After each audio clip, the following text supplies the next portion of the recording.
Welcome guys to another Hi, video. my name is Mia, and my story begins with a lot of missing things. For starters, my teeth and my parents. I have a medical condition called anodontia, which means I will never have my own teeth. That's pretty wacky if you think about it. But that's not the craziest thing about my life. Ever since I was young, my parents and I were always moving. At first, I thought it was because they wanted to protect me from the awful people who mocked me. Like one day when I was 5, I was swinging in the park when 2 kids pulled my hair and called me Toothless Granny. I started crying. Mom says I'm cute. She's lying. You dumb gummy bear. Mom flew to my side in a second, and she chased the kids away. The next day, she surprised me with a set of dentures. I was thrilled. We were moving to a new place, and I was starting school soon. Finally, my life was perfect, and no one would ever know my little secret. But a few weeks later, when my parents announced we were moving again, I was not happy. I just made friends at school. I ran outside and tied myself to the tree in our backyard. If you want to take me, you have to take the whole tree with you. Of course, Mom untied me in 5 seconds and carried me away. And I realized for the first time that they weren't moving because of me. I drove them crazy asking them the same question for 10 hours. Why do we have to move? Why? Why? I can go on forever. I won't shut up till you tell me. Why? They always said I was too young to understand. For the next few years, we kept moving every 6 months. But when I was in 8th grade, it all finally made sense. We just had moved and I couldn't find my dentures, so I went to look for them in my parents' bedroom. That's when I saw a light flashing from behind the giant painting on the wall. As I moved it, I was shocked by what I saw. A secret room? When I walked in, I saw cool gadgets mounted on the wall and huge monitors everywhere. I opened a folder lying on the table, and I stared at it, dumbstruck. It was filled with pictures of my parents, but they had different names. There was only one crazy but reasonable explanation for all this. My mom and dad were spies. That explained everything. I knew I had to keep this a secret, but I couldn't resist taking some gadgets with me. Binoculars, HD cameras, a telescope. I was in geek paradise. The next day, I was sitting on the bleachers when I spotted Robbie, the hunky football captain, walk onto the ground for practice. All the girls were crazy about him, and he knew it. As soon as some giggling cheerleaders gathered to watch, he took his shirt off. Well, I didn't need to get closer when I had high-powered binoculars.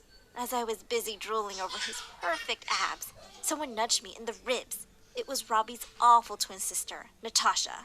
Ugh, loser. I know my brother looks like a Greek god, but seriously, get a life. And some self-respect. He's never going to look at you with that face of yours. I was watching birds, not... She walked off before I could even finish. Ugh, what a witch. And what was wrong with my face? I could have Robbie if I wanted. I just had to get close to him before someone else beat me to it. But the very next day, I saw something that broke my heart. Robbie was kissing some girl. I was totally crushed. But a few days later, I caught him making out with another girl. How many people was he dating? I decided to spy on him for a little while longer and discovered that Robbie was dating more than half the class. I couldn't believe I had a crush on this 100-timing jerk. But since I was a sucker for justice, it was my duty to tell everyone about this creep. So I sent anonymous messages to everyone he was dating with proof of his cheating. The next day, Robbie was dumped by 15 people at lunch. I can't believe I was dating a jerk like you. Go kiss your own reflection, Robbie. It felt so awesome to help good people and expose the bad ones. And that gave me a brilliant idea. I set up a website where people could reach out to me with their problems, and I'd help them. Anonymously, of course. With my newfound spying talents, I exposed a bunch of bullies, cheaters, thieves, and gold diggers. And pretty soon, I became a secret hero. Everyone in school was curious about my identity, and I came to be known as the Catcher. As I was going through my long list of requests one day, I was really shocked to see one from Natasha. She said she was secretly dating a new boy, and she thought he was cheating on her. She sounded so heartbroken, I just had to help her. The next day, I followed her boyfriend, Jack, to a restaurant. But I suddenly bumped into someone, and when I looked up, he vanished into thin air. Where'd he go? Suddenly, I heard a voice behind me. Who are you and why are you following me?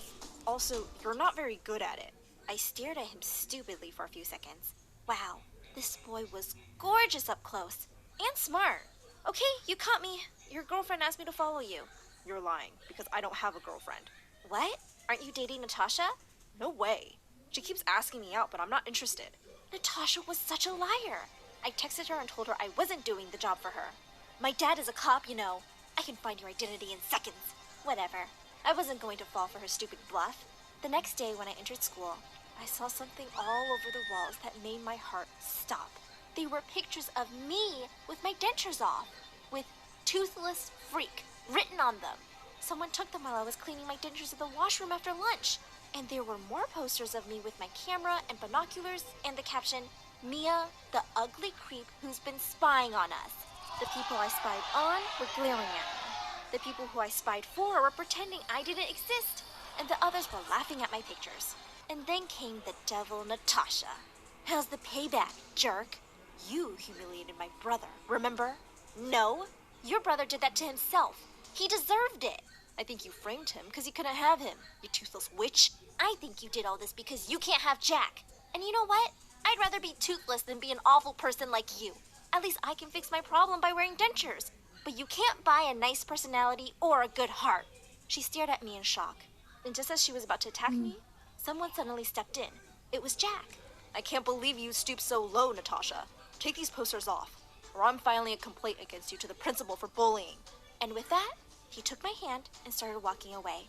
As I looked back at Natasha, I could see her face turning every shade of purple. After that, Jack and I started hanging out more often, and I could talk to him about anything, even my condition.